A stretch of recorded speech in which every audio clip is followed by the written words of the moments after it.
پتہ ہے ہمیں نماز کیوں بوجھ لگتی ہے؟ کیونکہ ہم نماز کا مقصد نہیں جانتے۔ نماز صرف ایک ڈیوٹی نہیں بلکہ ایک اپرچونٹی ہے اللہ سے بات کرنے کی۔ اگر آپ نماز کا مطلب سمجھیں گے تو آپ کو پتہ چلے گا کہ سورہ فاتحہ سے لے کر آخری سلام تک نماز اپنے آپ میں ساری کی ساری دعا ہے، آپ کے اور اللہ کے درمیان ہمیشہ رہنے والی دعا ہے۔ اللہ اپنی عبادتوں کے معاملے میں کسی بھی انسان پر بوجھ نہیں ڈالتا۔ جہاں تک اس کی عبادتوں کی بات ہے وہاں تک اس نے ہم پر صرف وہی کچھ فرض کیا ہے جو ہم آسانی سے کر سکیں اور جس میں ہمارے لیے بھلائی ہو۔ اللہ نے یہ عبادتیں اپنے لیے نہیں بنائیں بلکہ اللہ نے یہ عبادتیں ہمارے لیے بنائی ہیں، کیونکہ دنیا میں انہی عبادتوں کے ذریعے ہم نے سروائیو کرنا ہے اور روز محشر انہی عبادتوں نے ہماری نجات کا ذریعہ بننا ہے۔ ذرا سوچیں کہ اللہ ہمیں انسانوں کے رحم و کرم پر چھوڑ دیتا اور ہمارے پاس نماز جیسی پناہ گاہ نہ ہوتی تو ہمارا کیا حال ہوتا؟ اگر ہمارے پاس رونے اور دعا مانگنے کے لیے سجدہ موجود نہ ہوتا تو ہماری روح کیسے سکون پاتی؟ ہم خوش قسمت ہیں کہ ہم اپنے اللہ سے بات کر سکتے ہیں۔ ہم خوش قسمت ہیں کہ اللہ پاک نے ہمیں ان تمام لوگوں میں ہدایت دی جو بھٹکے ہوئے ہیں۔ اس سے بڑی اور کیا نعمت ہو سکتی ہے؟ نماز کائنات کی سب سے محفوظ جگہ ہے، ایسی جگہ جہاں برتر اور کمتر دونوں ایک جیسے ہوتے ہیں، ایسی جگہ جہاں نیکوکار اور گناہگار دونوں برابر ہو جاتے ہیں۔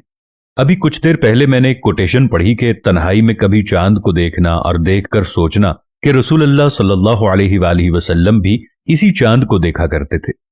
لیکن ہم جائے نماز پر کھڑے ہو کر یہ بھی نہیں سوچتے کہ یہ وہی جگہ ہے جہاں رسول اللہ صلی اللہ علیہ وآلہ وسلم ہر مشکل گھڑی میں آیا کرتے تھے اور صرف اللہ سے مدد مانگتے تھے، اور صرف اس جگہ پر کھڑے ہونے سے اللہ نے ان کی کیسے کیسے وسیلوں سے مدد کی تھی۔ یہ تو ہم بھول ہی جاتے ہیں۔ دعائیں نماز سے علیحدہ نہیں ہوتی۔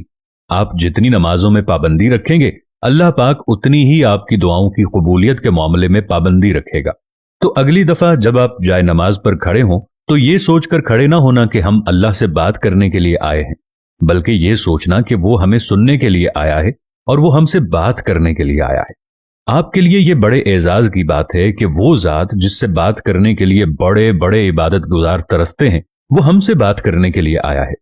آپ اگر ایسا سوچیں گے تو نماز آپ کو کبھی بھاری نہیں لگے گی انشاءاللہ، بلکہ نماز آپ کے لیے آسان کر دی جائے گی۔